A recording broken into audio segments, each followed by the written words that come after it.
Good morning दोस्तों। जैसा कि आपको पता है हमारी पॉलिटी यानी कि इंडियन कॉन्स्टिट्यूशन संविधान की सीरीज़ है, लगातार चल रही है और हम इससे पहले हैं 6 पार्ट्स अपलोड कर चुके हैं। इसके बाद हम 7th पार्ट ये अपलोड करेंगे। तो इससे पहले हमने कई टॉपिक्स डिस्कस किए थे। जो लास्ट टॉपिक था वो आपका शेड्यूल्स यानी कि अनुसूचियों पर था। ये अगला टॉपिक जो है वो है आपका कॉन्स्टिट्यूशन के पार्ट्स यानी कि संविधान के भाग। कितने भाग होते हैं, इंपॉर्टेंट पार्ट्स कौन से हैं, और उन पर हम थोड़ा सा डिस्कशन करेंगे। तो चलिए आइए समझते हैं संविधान का पहला भाग जिसका नाम है the union and it's territory, यानी कि हिंदी में से संघ और उसका राज्य क्षेत्र कहते हैं, जो कि आर्टिकल 1 से लेकर आर्टिकल 4 तक है। एंड पार्ट 2 जिसे सिटीजनशिप कहते हैं या नागरिकता, जिसके अंदर आर्टिकल 5 से लेकर 11 तक है। एंड इसके अलावा थर्ड सबसे इम्पोर्टेंट पार्ट फंडामेंटल राइट्स, इसके अंदर आर्टिकल 12 से लेकर 35 जिसे मूल अधिकार भी कहते हैं हम लोग। एंड पार्ट 4 जिसे हम DPSP यानी कि directive principle of state policy यानी कि राज्य के नीति निदेशक तत्वों के रूप में जानते हैं। एंड इसके अलावा अगर हम बात करें पार्ट 4A जिसे हम फंडामेंटल ड्यूटीज़ यानी कि मूल कर्तव्य कहते हैं, ये भी काफ़ी इंपॉर्टेंट। एंड इसके अलावा हमारा पार्ट 5 द यूनियन यानी कि संघ, इसके अंदर आर्टिकल 52 से कुछ और आर्टिकल्स 151 तक हैं। एंड इसके अलावा हम बात करते हैं पार्ट 6 जिसका हेडिंग है द स्टेट्स एंड राज्य, जिसके अंदर आर्टिकल 152 से लेकर 237 तक यानी कि 152 से 237 तक है। अब बात करते हैं हम पार्ट 7 यानी भाग 7। ये हमारा 7th कॉन्स्टिट्यूशन अमेंडमेंट 1956 यानी कि 7वें संविधान संशोधन द्वारा इसको हटा दिया गया था, रिपील्ड कर दिया गया था। इसके बाद हम बात करें पार्ट 8 की, तो पार्ट 8 जो है उसके अंदर है द यूनियन टेरिटरीज यानी कि संघ राज्य क्षेत्र, ये भी काफ़ी इम्पोर्टेंट है। एंड इसके अंदर आपके कुछ आर्टिकल जैसे आर्टिकल 243 से लेकर आर्टिकल 243O तक आते हैं। एंड इसके बाद अगर हम बात करें पार्ट 9 की, जिसके अंदर म्यूनिसिपैलिटीज़ यानी कि नगर पालिकाएँ हैं। एंड इसके अंदर आर्टिकल 243P से लेकर आर्टिकल 243ZG के अंतर्गत आते हैं।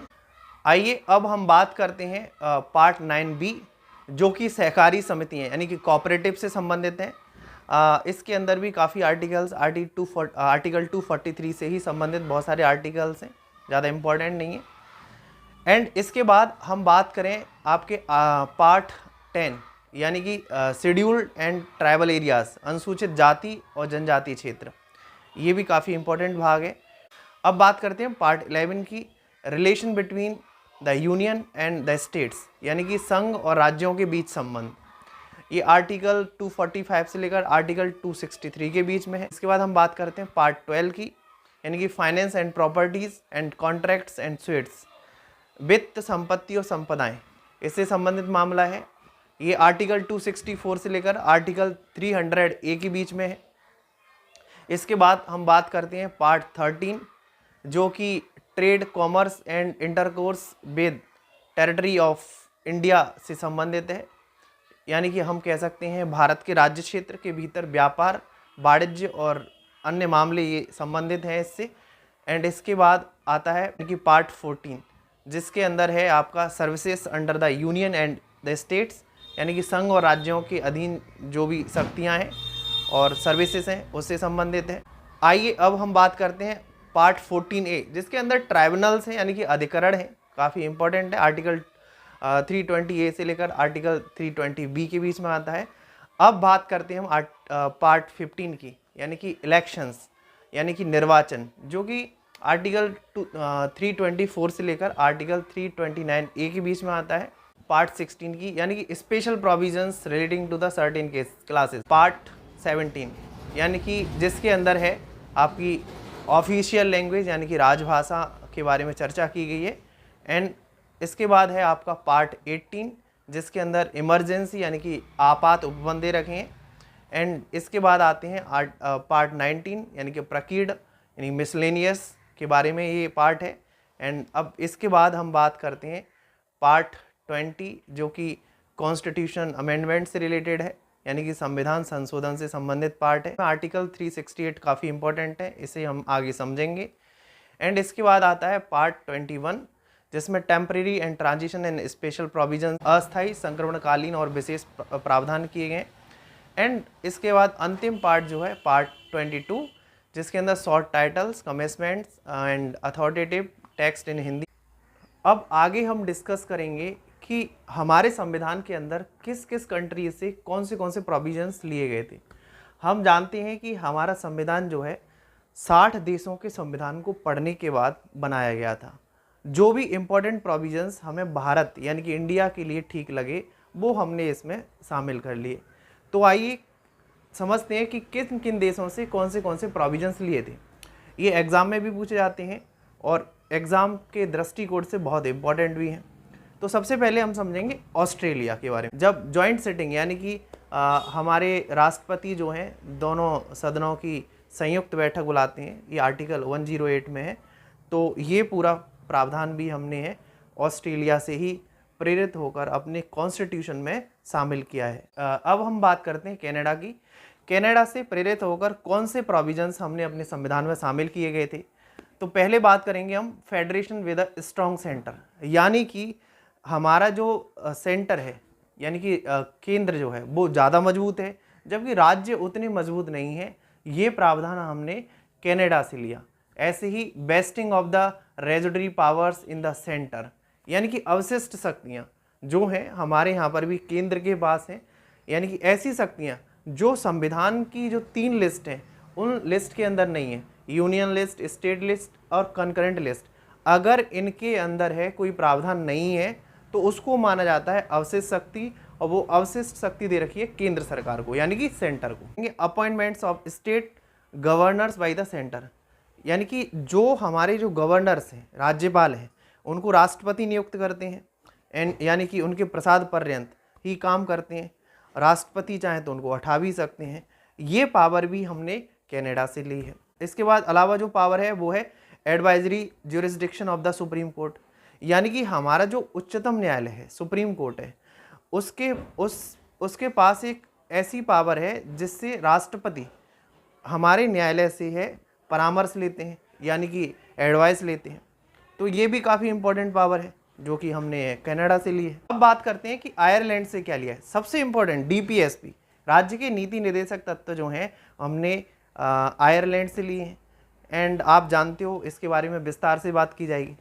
एंड इसके अलावा राज्यसभा के मेंबर्स का जो नॉमिनेशन होता है, जैसे हमारे यहाँ पर 12 मेंबर्स होते हैं, वो नॉमिनेट होते हैं राष्ट्रपति के द्वारा, तो वो भी हमने आयरलैंड से लिया है। अगर हम बात करें कि भाई प्रेसिडेंट के इलेक्शन का मेथड क्या होता है, वो भी आयरलैंड से लिया गया है, यानी कि राष्ट्रपति का जो चुनाव का तरीका क्या होगा, ये पूरी व्यवस्था यहीं से ली गई है। अब हम बात करते हैं जापान की। तो जापान से लिया है हमने प्रोसीजर एस्टेब्लिश्ड बाय लॉ, यानी कि विधि द्वारा स्थापित प्रक्रिया। यानी कि अगर भारत में कोई भी प्रक्रिया की जाएगी, जैसे फॉर एग्जांपल मान लो किसी को है अगर फांसी की सज़ा दी जाती है, तो वो भी एक विधि द्वारा स्थापित प्रक्रिया से होनी चाहिए, यानी कि प्रोसीजर एस्टेब्लिश्ड बाय लॉ। बिना किसी लॉ के कोई भी कार्रवाई सरकार नहीं कर सकती है। तो ये एक इसका अच्छा एग्जाम्पल हुआ। अब हम बात करते हैं यूएसएसआर यानी कि सोवियत यूनियन से हमने क्या लिया है, आजकल उसको हम रसिया भी कहते हैं। तो उससे लिए हमने फंडामेंटल ड्यूटीज़ यानी कि मौलिक कर्तव्य, तो इसके बारे में भी हम बात करेंगे। और हमारे यहाँ जो योजना आयोग था वो भी यहीं से लिया। इसके अलावा अगर हम बात करें भाई सोशल, इकोनॉमिक और पॉलिटिकल जस्टिस की, सामाजिक, आर्थिक, राजनीतिक न्याय, वो व्यवस्थाएं भी हमने यहीं से प्रेरित होकर अपने संविधान में शामिल की हैं। साउथ अफ्रीका से क्या लिया है, तो साउथ अफ्रीका से लिया है हमने जो हमारे संविधान में संविधान संशोधन करने की प्रक्रिया है, यानी कि कॉन्स्टिट्यूशन में अमेंडमेंट करने की प्रक्रिया है, वो यहाँ से ली है। एंड इसके अलावा हमारे यहाँ राज्यसभा के जो सदस्य होते हैं उनका इलेक्शन जो होता है वो भी हमने पूरी प्रोसेस यहीं से। हम बात करते हैं यूएस, सबसे इंपॉर्टेंट प्रोविजंस हमने यहाँ से लिए हैं, जैसे फंडामेंटल राइट्स यानी कि मौलिक अधिकार यहाँ से लिए हैं, या इंडिपेंडेंस ऑफ जुडिशरी जिसको हम कहते हैं कि भाई हमारी न्यायपालिका की स्वतंत्रता। इसके अलावा हम बात करें जुडिशियल रिव्यू, यानी कि हमारी न्यायपालिका की न्यायिक पुनरीक्षण की शक्ति, या हम कह सकते हैं कि हमारी न्यायपालिका के पास पार्लियामेंट यानी कि संसद के द्वारा बनाए गए कानून या सरकारी अधिकारी के द्वारा दिए गए निर्देश, उन सबको जांच करने की प्रक्रिया हमारे सुप्रीम कोर्ट के पास है या हमारे न्यायालय के पास है।